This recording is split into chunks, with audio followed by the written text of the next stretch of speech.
Giovedì 1 dicembre si è svolta a Doubletree by Hilton Hotel Venice di Mogliano Veneto la terza edizione della Fiera delle Aggregazioni di Impresa. All'evento, promosso dal Consorzio Unint insieme a Rete Impresa, Confindustria Veneto e alle associazioni industriali del Veneto di Pordenone, Trento e Reggio Emilia, ha partecipato fra le altre reti di impresa Greentech Italy, di cui fanno parte Elite Ambiente ed Eco Management, due aziende partecipate da Etan SpA. Greentech Italy è una rete di imprese leader nel settore dell'ecologia e nei servizi ambientali. In particolare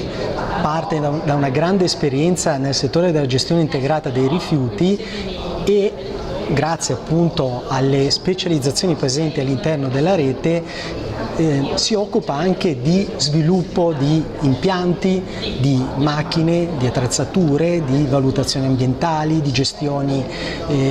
ambientali, di tutta una serie di problematiche che possono affrontare aziende in qualsiasi settore di attività industriale. L'idea di Greentech Italy è quella di valorizzare in primis il recupero di tutti gli scarti di produzione, i sottoprodotti, le cosiddette materie secondarie che se opportunamente trattate o addirittura valorizzate possono diventare addirittura degli input per nuovi cicli produttivi. Quindi Greentech Italy entra in quella che è la grande traiettoria di sviluppo cosiddetta dell'economia circolare, dove anche i cosiddetti rifiuti possono diventare un valore di tipo economico che certamente avrà nel tempo un impatto sulla sostenibilità ambientale di primaria importanza.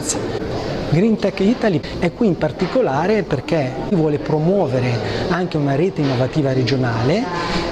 che appunto permetterà di allargare le possibilità sempre nell'ambito della valorizzazione dei prodotti secondari di sviluppare delle nuove opportunità di business e quindi fortificare e consolidare i business delle aziende aderenti.